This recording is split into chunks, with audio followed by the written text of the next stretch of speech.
now to Carol Marine and the Chicago neighborhood in crisis. Carol.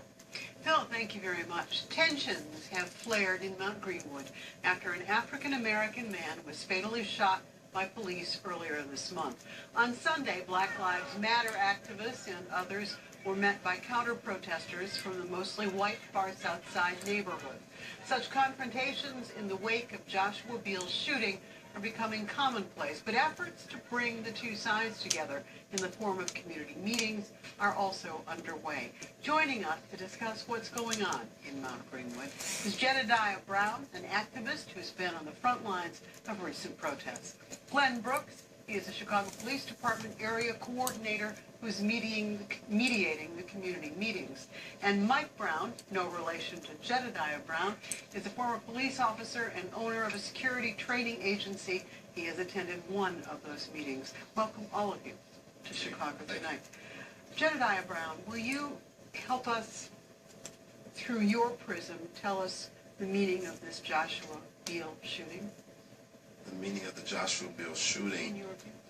in my view, as I've gone to Mount Greenwood, the Joshua Beal shooting has sparked the same outrage as other police-involved shootings have done across the country.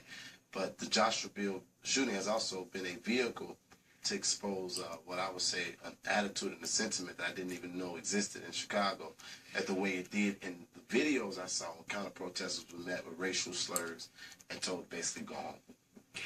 Mr. Brown, Mike Brown, your view of the meaning of the Joshua Beal shooting. Well, the Joshua Beal shooting, based upon the information that was provided through various media outlets, was a shooting where an incident occurred and a young man had a firearm, according to what I've learned, and he was not supposed to have that firearm on his person. There was a still photo of... That's correct. That's one of the pictures that was posted. And a police officer responded in kind, and this young man lost his life. And nevertheless, it's tragic, but in these investigations where there's usually a rushed emotional response, we typically like to wait for the outcome of the investigation before any type of protest or anything like that is warranted. Glenn Brooks, in your view as mediator, but also as someone who is observing all of this yourself, what's the meaning of the Joshua Beal shooting? So, as a member of the police department, it's important to remember that this incident is still under investigation. As such, it's up to IPRA to give us the information of what occurred at that shooting. And I think the Independent Police Review Authority. And I think it's important that that process play out. I think what is important for the department is, in this particular incident, is to ensure that everyone's constitutional right is protected, number one. And number two, ensure that everybody remains safe. At the end of the day, we want people to exercise their right and go home safe. At the same time, we have to balance that with the need of the community to continue operating as it normally does.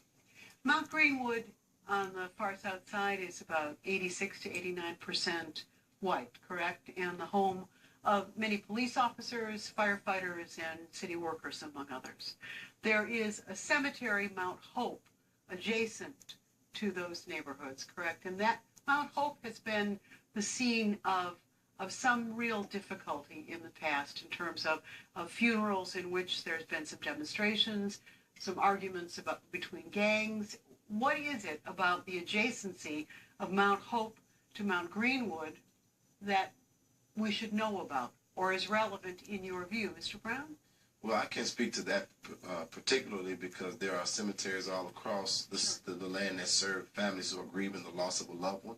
And in all of these situations, you have emotional disturbances and expressions. So I can't speak to the parallel of Mount Hope specifically to Mount Greenwood. But as I said, for me, this shooting, that cemetery has been a vehicle to express a problem that I don't think that we realized we had in Chicago. What is that problem? That problem is that there's still some cultural and some incompetence, and there are some people who may in fact feel racist and privileged sentiment.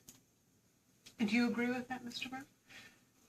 Not necessarily. I'm not saying racism doesn't exist, but I'm trying to find the correlation between a funeral that took place within that community and its location, and then a incident that spilled from that particular funeral home or that cemetery and how it arrived to where the community is now being blamed for the incident itself. That's the problem that I'm trying to find. Do you take the part of the community on this where you feel that they're improperly blamed? Tell us where you're coming from. I believe it. I compared it to an analogy that if you tap on the hornet's nest and then the hornets come out and sting, then to have a meeting to calm the hornets down because of their aggressiveness when you disturb that community is like the antithesis of this community thing that you're trying to bring about.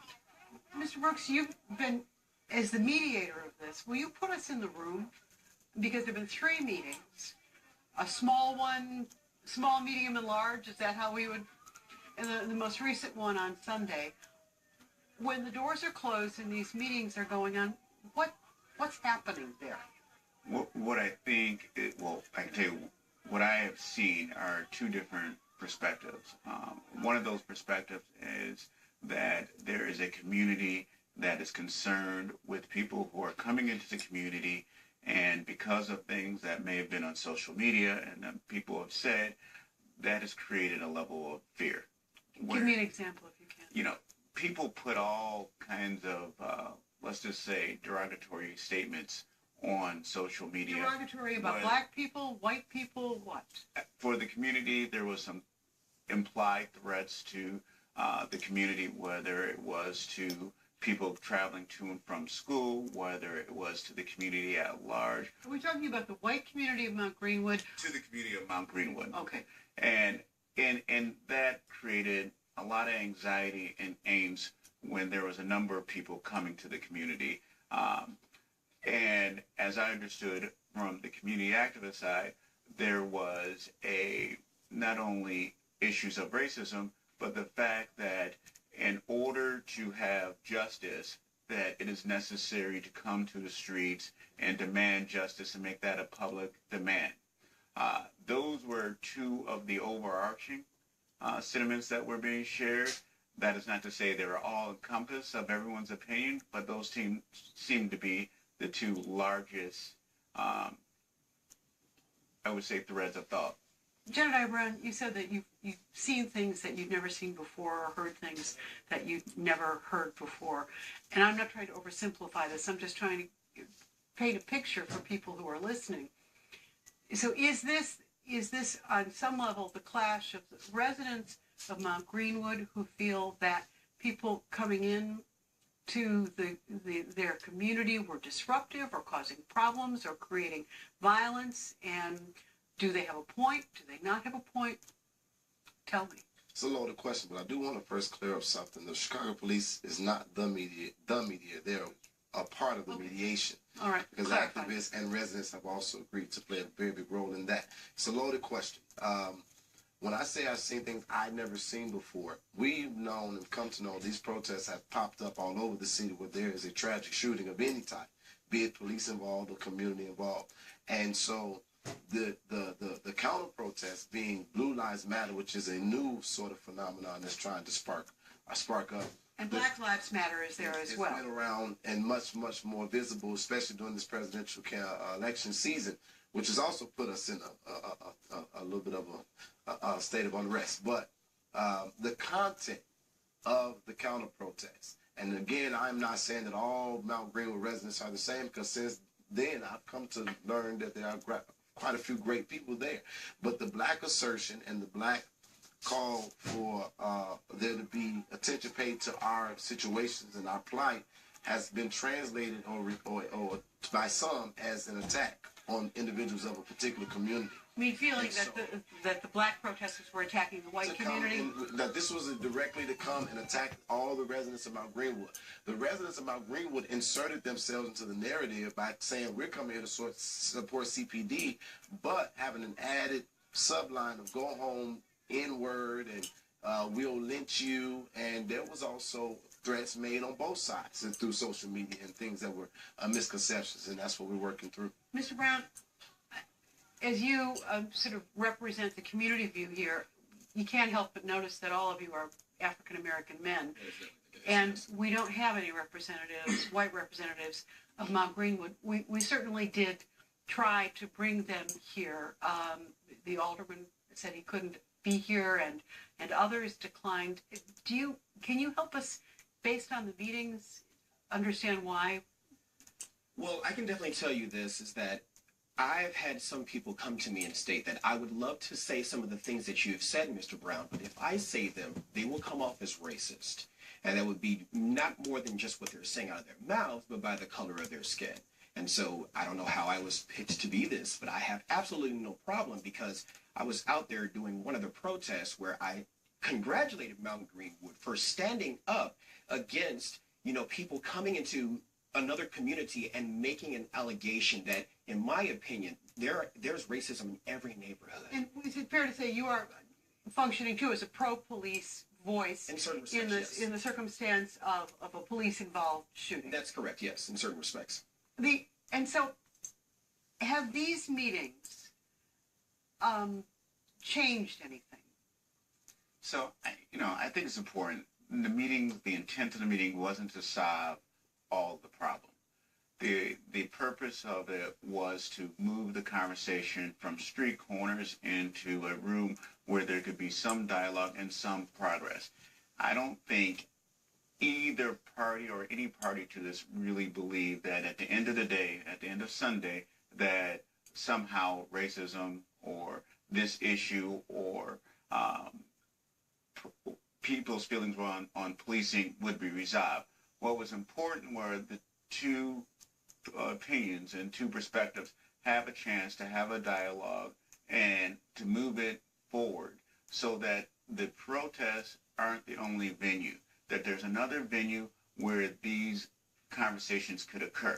That was the purpose here. And to ensure, from a public safety perspective, that everyone goes home. And so, Mr. Brown, has the needle been moved on this? I mean, has there been some genuine progress with regard to dialogue achieved here? Absolutely, and I'm very proud of it.